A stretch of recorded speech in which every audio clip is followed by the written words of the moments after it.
Hallo, ich bin's, Robin, Deutschlehrer mit Core Languages, and today I'm standing in front of a beautiful crepe myrtle tree. Now, if you know crepe myrtles, then you will know that in the spring and in the summer they grow these beautiful flowers or blossoms, and that got me thinking. Flowers or a flower is the perfect noun to describe the grammatical cases. Think of the different things you can do directly to a flower. You can plant it, you can water it, you can see it, and you can smell it, and so on. And in all those examples, the flower is the direct object of your action. It's in the accusative case.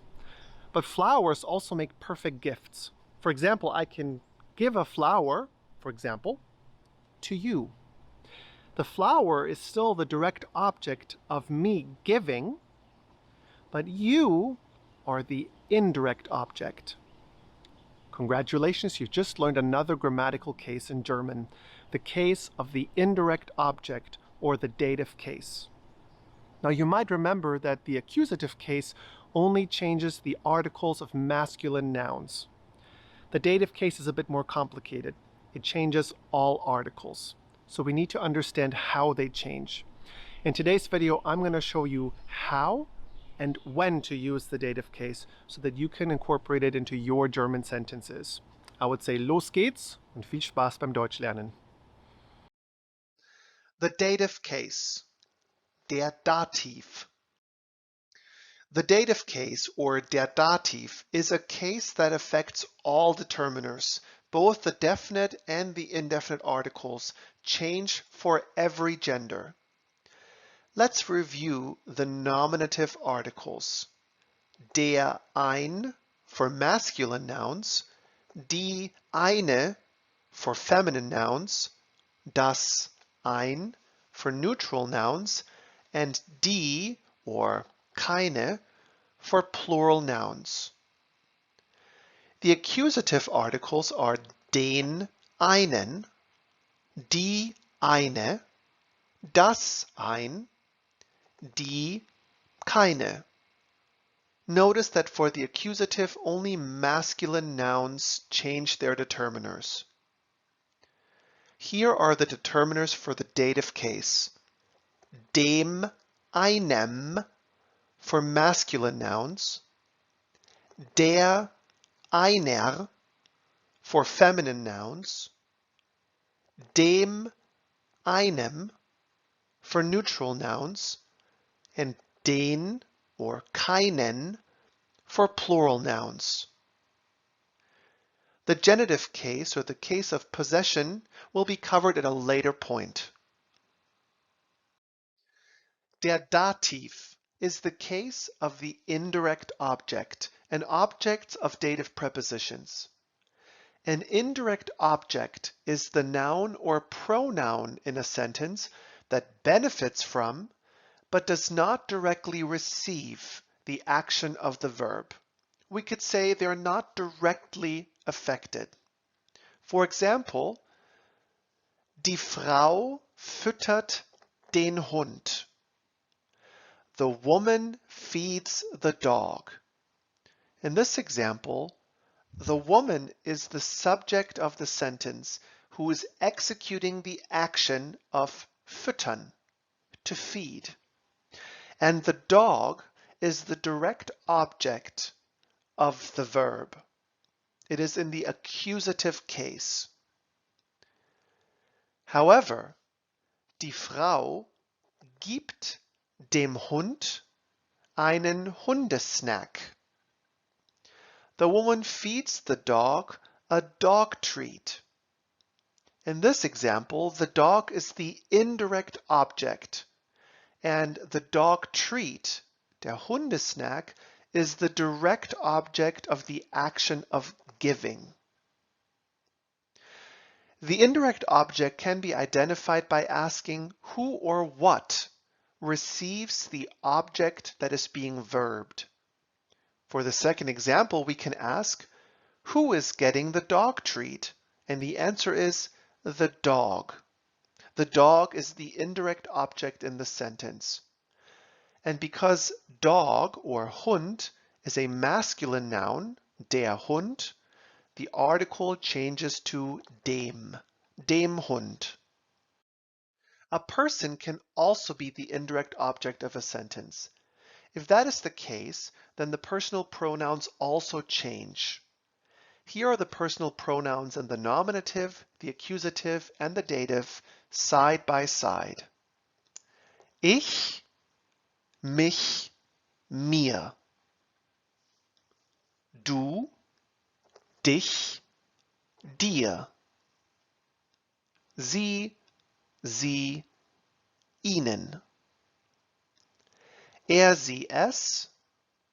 Ihn, sie, es. Ihm, ihr, ihm. Wir, uns, uns. Ihr, euch, euch. Sie, ihnen. Sie, ihnen. Here are some Beispiele or examples of dative pronouns in use. Ich gebe dir ein Geschenk. I give you a present.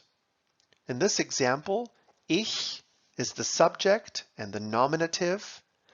Ein Geschenk is the direct object of the sentence and is in the accusative case, and you are the indirect object, so we need to use the dative pronoun dir. Er hat ihr einen Kaffee gekauft. He has bought her a coffee. Er is the subject of the sentence and the nominative. Einen Kaffee is the direct object in the accusative, and ihr, or her, for her, is the indirect object or the dative case. And here are two more Beispiele or examples. Ihr habt mir schon gedankt. You have already thanked me. In this example, me, I am the indirect object of the thanks given by you.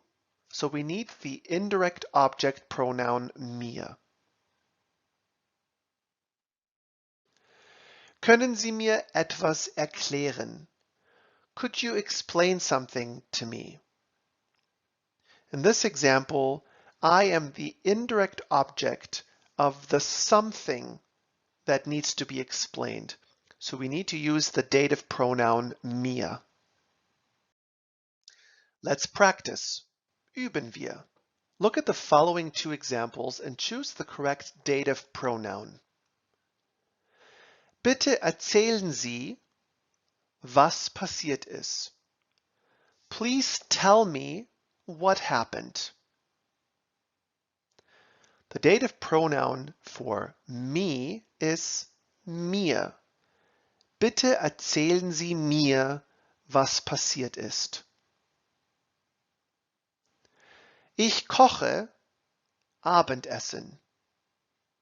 I cook dinner for you all. The dative pronoun for you all is euch. Ich koche euch Abendessen. I cook dinner for you. And how about these two examples? Ich kaufe eine neue Kaffeemaschine. I buy you a new coffee maker, or I buy a new coffee maker for you. The dative pronoun for the informal singular you is dir. Ich kaufe dir eine neue Kaffeemaschine. Hat sie das schon gezeigt? Has she to us or us already shown that? The correct dative pronoun for us is uns. Hat sie uns das schon gezeigt? Has she already shown us that? And how about these two examples? Choose the correct pronoun or article to complete the sentences. Ich bin mit Bus gefahren. Bus is a masculine noun, der Bus, and in the dative case, der turns to dem. Ich bin mit dem Bus gefahren, which directly translated means I have, with the bus, driven. And it means I've taken the bus. Du hast eine Gitarre geschenkt. You have given him or gifted him a guitar. The correct dative pronoun is ihm. Du hast ihm eine Gitarre geschenkt. Vielen Dank fürs Zusehen. I hope you now have a better understanding of how to use the dative case in German. As always, if you have more questions, feel free to comment. Or if you're interested in joining one of our German courses with a live instructor, feel free to message us directly. Das war's, vielen Dank und bis zum nächsten Mal.